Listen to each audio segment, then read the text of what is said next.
안녕하세요. 오늘은 모드 해석 관점에서 본 고유치의 중요성에 대한 주제를 가지고 간략히 정리를 해보도록 하겠습니다. 고유치 해석이라 하면 저희가 이런 건물을 이런 고층 건물이나 저층 건물이나 이렇게 우리가 설계하고자 하는 건물이 있을 때 결국 설계할 때 지진은 내진 설계를 한다 라고 하면 응답 스펙트럼 해석 이런 거 하죠. 응답 스펙트럼 해석을 하게 되는데, 응답 스펙트럼 해석을 하면 결국 무조건 선행되어야 될 게 뭐예요? 바로 고유치 해석이죠. 그죠? 항상 고유치 해석을 먼저 하고, 이거를 직접 하진 않죠. 고유치 해석을 먼저 하고, 그러면 그 다음에 이제 응답 스펙트럼을 이제 해서 거기서 나온 하중 가지고 설계하고 이렇게 하는데, 이거를 프로그램이 해준다. 결국 프로그램이 해준다. 우리가 쓰는 프로그램이 해주는데, 오늘 정리에서는 이제 모드 해석 관점에서 이런 고유치 해석에서 나온 각각에 대한 모드에 대한 고유치, 즉 고유주기가 있을 수도 있고, 벡터가 될 수도 있고, 그죠? 고유 벡터는 변형 형상이죠. 이런 고유주기랑 고유 벡터들이 왜 중요한지에 대해서 한번 생각을 해보면 좋을 것 같다고 생각해서 이번 정리를 이제 하게 되었습니다. 그죠? 뭐라고요? 프로그램이 다 해주지만 이 프로그램이 해주는 이 결과를 보고 내가 어떻게 생각하느냐가 굉장히 중요할 수 있다. 설계에 있어서도 라는 거. 저희가 전달하고 싶은 거는 이제 그 부분이니까 한번 시작해 보도록 하겠습니다. 먼저 모드 해석 관점이니까, 모드 해석이 뭐예요? 우리는 MBOF, 즉 단자유도는 뭐예요? 이거죠? 단자유도, 질량, 강성, 감쇄 이렇게 있는 시스템인 거고, 다자유도는 이렇게 우리가 처음에 할 때는 이렇게 간단하게 하지만 이렇게 자유도가 여러 개. 그렇죠? 이런 고층 건물들은 자유도가 몇 개예요? 여러 개다. 즉 우리가 단자유도를 동력학에서 열심히 배워도 도대체 단자유도만 배워서 실제 건물들은 다 다자유도인데, 그죠? 자유도가 많은데 이게 단자유도가 왜 필요가 있냐라는 생각을 하잖아요. 그죠? 단자유도를 공부할 때는 도대체 이걸 어디다 쓰는 걸까라는 생각을 하게 되는데, 우리가 모드 해석이란 걸 알게 되면, 공부하게 되면 이런 다자유도를 어떻게 풀 수 있다고요? 다자유도 MDOF라고 쓰겠습니다. 멀티 디그리 오브 프리덤. 그죠? 다자유도를 어떻게 풀 수 있다? SDOF의 조합으로 풀 수 있다 라는 거죠. 즉 내가 이런 다자유도에 대한 응답을 구하고 싶은데 어떻게 구할 수 있다고요? 단자유도의 조합으로 풀 수 있다 라는 게 모드 해석의 모달 어널리시스, 모드 해석의 핵심 개념 중 하나라고요. 아시겠죠? 그러니까 단자유도가 굉장히 쓸모가 있어지는 거죠. 그죠?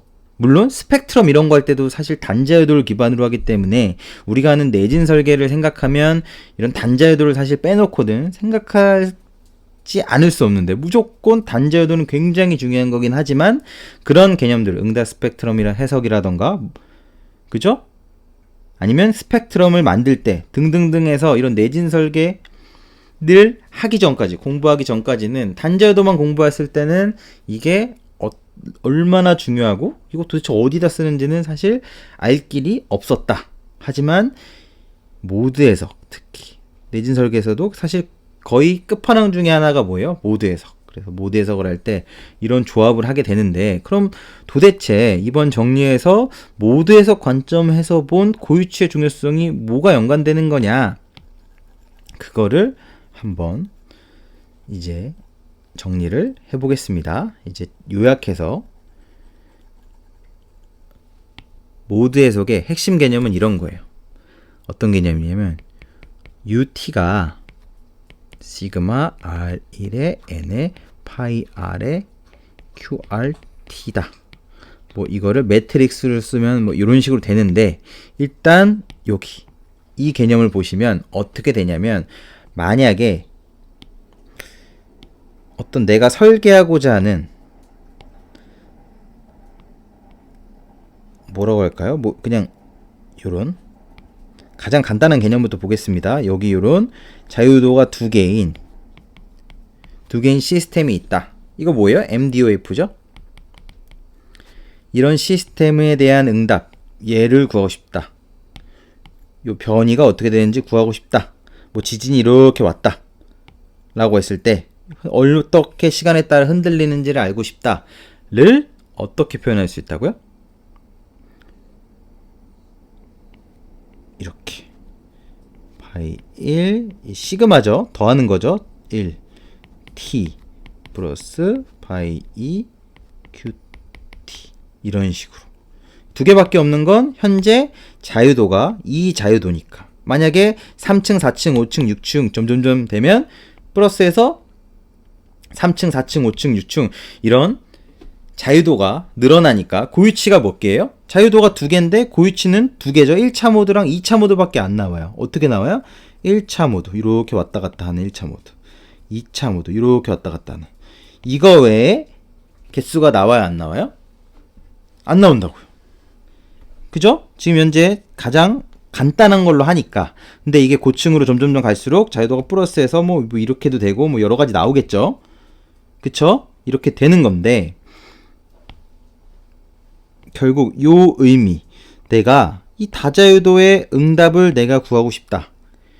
첫 번째 층, 두 번째 층이 지진이 왔을 때 어떻게 움직이는지를 알고 싶은데, 모드 해석 관점에서 보면 일단 모드 해석에 대한 자세하게 이거를 어떻게 풀어내는지는 사실은 그냥 공부를 하셔야 되고, 이거를 그죠? 모드 해석 관련돼서는 이제 정리를 제가 하기도 했는데, 일단 지금은 이렇게 그냥 표현된다 의 관점에서 보시라고요. 그쵸? 왜냐면 이거를 풀어내는 거는 여러 가지 개념들을 또 알아야 되니까, 너무 이미 제가 이제 커뮤니티에서 파트 1에서 이미 11개로 파트 1만 11개의 동영상으로 이제 이루어졌기 때문에, 사실 그거 하나하나를 하는 거는 일단 공부를, 책을 보아서 공부하셔도 되고, 아니면 뭐 이런 커뮤니티를 이용하셔도 되고, 이제 그거는 일단 뒤로 밀어놓고 이렇게 된다는 게 중요해요. 된다는 게. 아시겠죠? 그러니까 이런 식으로 표현이 된다. 즉 내가 지진이 이렇게 오면 요거에 대한 게 이렇게 파이1. 파이1이 뭐예요? 바로 고유치. 고유치 중에 고유 벡터라고요. 벡터. 고유 벡터. 고유 벡터는 뭐예요? 변형 형상. 이런, 즉 1차 모드로 이렇게 왔다 갔다 하는 거. 그죠? 고층에서도 어떤 변형 형상, 모드마다 어떻게 변형하는지가 다 들어있죠. 그쵸? 그렇게 되고, 여기에서는 간단하게 보니까 2차 모드로 움직이려고 하는 게 바로 요 파이2에 들어있다. 여기에. 그죠? 그리고 바로 여기 요 Q1이라는 거는 여기가 스칼라인데, 의미적으로 요 앞에 있는 거를 의미를 풀어보면 어떻게 된다고요? 1차 모드 형상, 다른 말로는 1차 모드의 고유치로, 1차 모드의 고유치로 요 Q1 얼만큼 움직이려고 하느냐 라는 거죠. 요 앞에 요 의미가. 다음 두 번째 의미는 어떻게 돼요? 2차 모드, 분홍 다른 색으로 요 파이2 2차 모드 이렇게 한번 꺾이는 2차 모드의 변형 형상대로 얼만큼 움직이려고 하느냐의 어떤 거요? 조합 플러스였죠? 조합으로써 누구의 응답을 구할 수 있다? 다자유도를 구할 수 있다 라는 게 모드 해석의 핵심 개념 중 하나라고. 핵심 개념이라고요, 이건. 그쵸? 결국 쭉 가서 다시 여기로 돌아온다고요. 아시겠죠? 그러니까 이제 어떻게 생각을 할 수가 있냐면, 잠깐 지우고, 어떻게 생각을 할 수가 있냐면, 내가 어떤, 예를 들어서 요거에 대한 뭐 이렇게 있다고 하겠습니다. 예제로 이거에 대한 U1, U2가 있고 지진이 딱 왔을 때 요거에 대한 응답을 구하고 싶다 라고 했을 때 이거 응답 모드 해석을 통하면 어떻게 되냐면 1차 모드 이렇게 변형하는 거에 곱하기 얼만큼, A만큼, AT만큼, 그죠? 시간에 따라 변하니까 플러스 2차 모드로 변형하는 거에 BT만큼, 그죠? 요런 거에 대한, 즉 조합으로 내가 최종 응답 U1, U2에 대한 응답을 구해낼 수 있다라는 거죠. 그러면 1차 모드 요거 뭐로 나와요? 고유치 해석을 통해 나오는, 즉 이 구조물은 지진이 왔을 때 어떻게 움직여요? 중요한 겁니다. 지금 지진이 왔다. 근데 외부에 지진이 왔을 때 어떤 구조물의 지진 응답은 자기 자신이 스스로 어떻게 움직이려고 하는지와 관계가 깊다 라는 거죠. 즉 뭐예요? 이거? 그냥 아무렇게나 움직이는 게 아니고 외부 하중에 따라서 막 움직이는 게 막 예를 들어 건물이 막 뭐 이렇게 해서 뭐 이렇게 움직이고 뭐 이런 게 아니고, 그죠? 임의로 그린 겁니다. 자유도가 2개밖에 없어서 현재 막 이렇게 되는 게 아니고 자기의 뭐예요? 고유치에 얼마만큼 스칼라 양이 곱한 것에 대해서 조합한 걸로 최종 응답이 나온다라는 거죠. 그러면 이제 조금 확장해 보겠습니다. 만약에 내가 이런 구조물에 결국 우리가 내진 설계를 하고 하는 건 여기 이제 좀 두껍게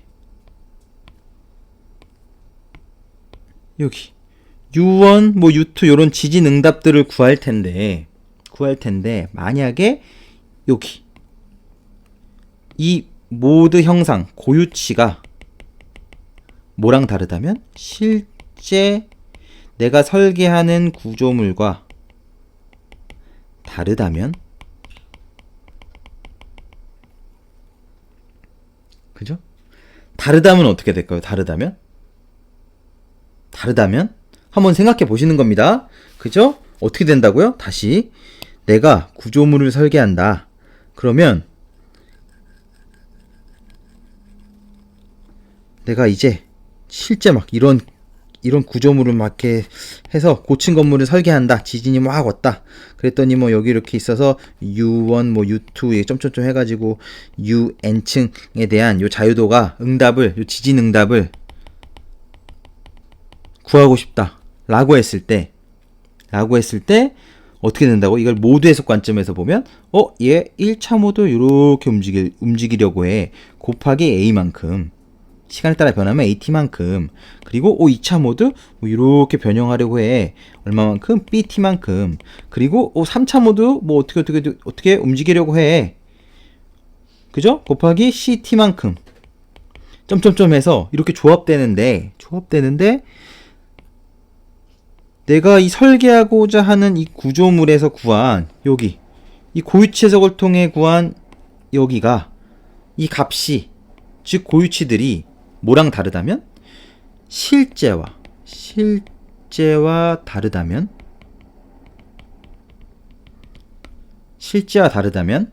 어떻게 되는 거예요? 이거에 대한 조합으로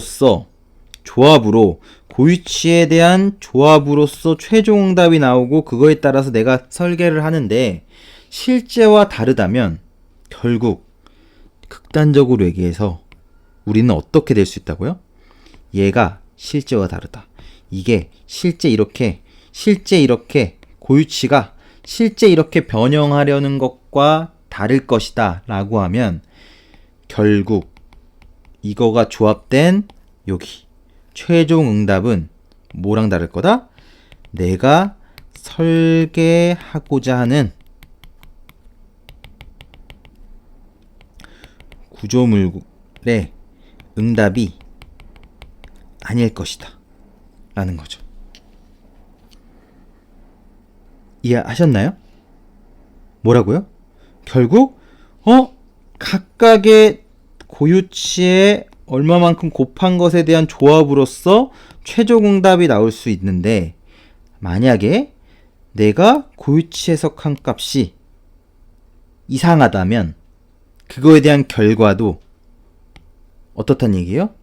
신뢰할 수 없다 라는 거죠.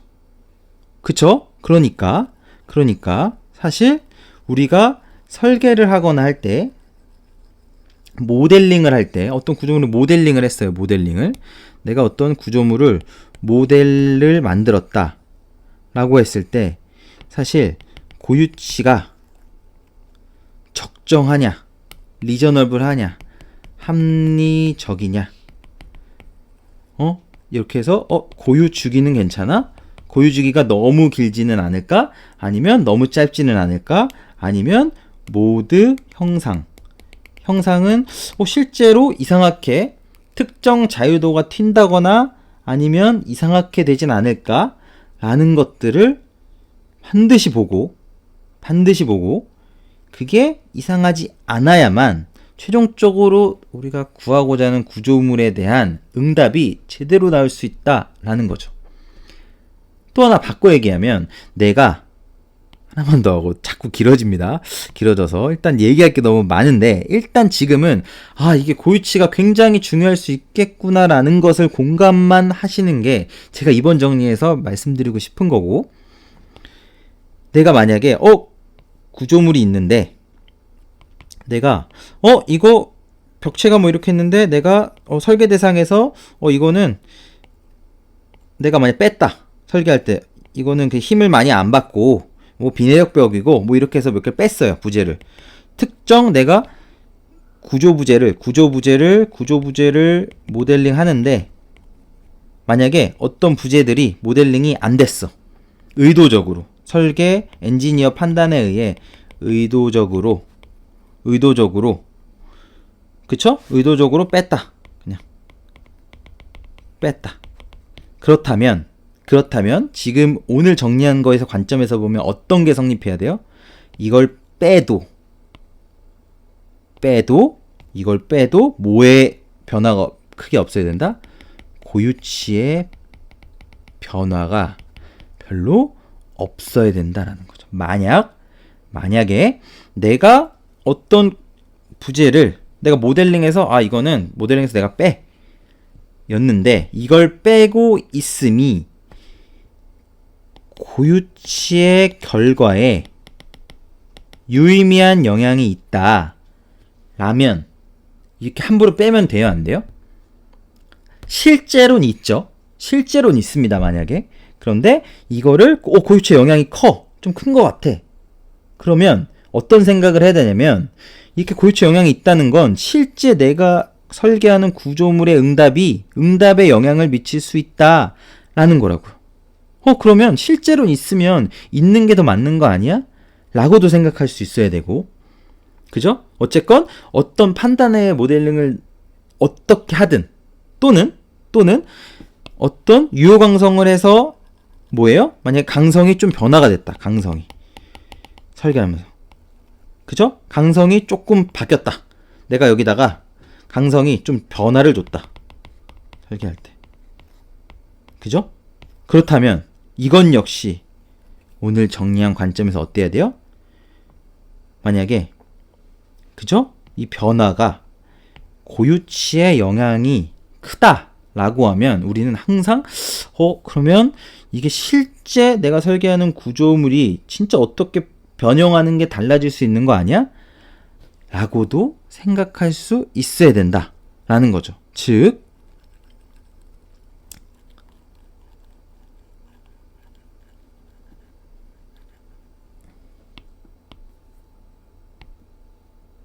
우리가 항상 고유치 결과, 만약 여기서 아이겐밸류 고유치 해석을 해서 어떤 모델링을 해서, 여기 모델링, 이 실제 리얼 빌딩이라고 하겠습니다. 실제가 있는데 내가 모델링을 했다.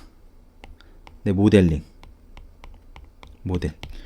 했을 때 결국 요 내 모델링에서의 아이겐밸류 해석이 뭐랑 멀어지나 아니나를 꼭 생각하면서 모델링을 해야 된다고요?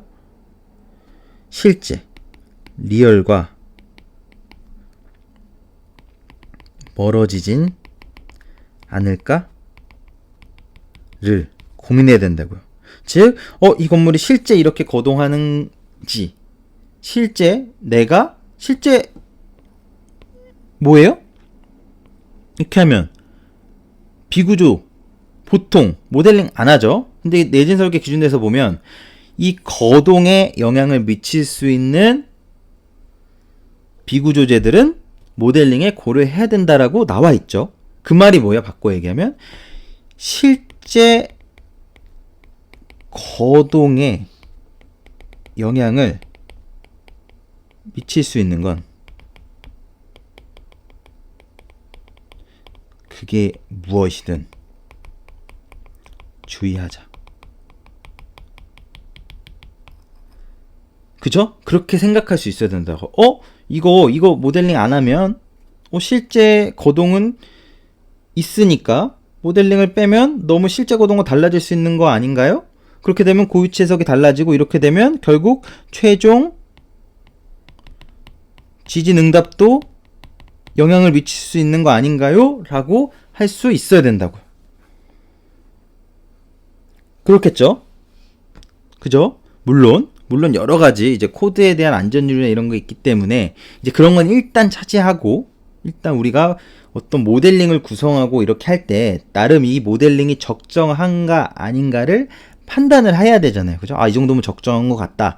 이 정도 죽이면 적정한 것 같다. 이렇게 변형하는 것도 적정한 것 같다. 그죠? 그게 왜 중요한지.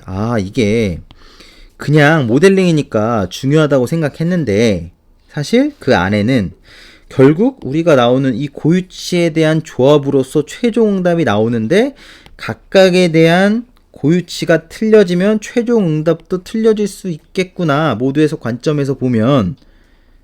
그죠?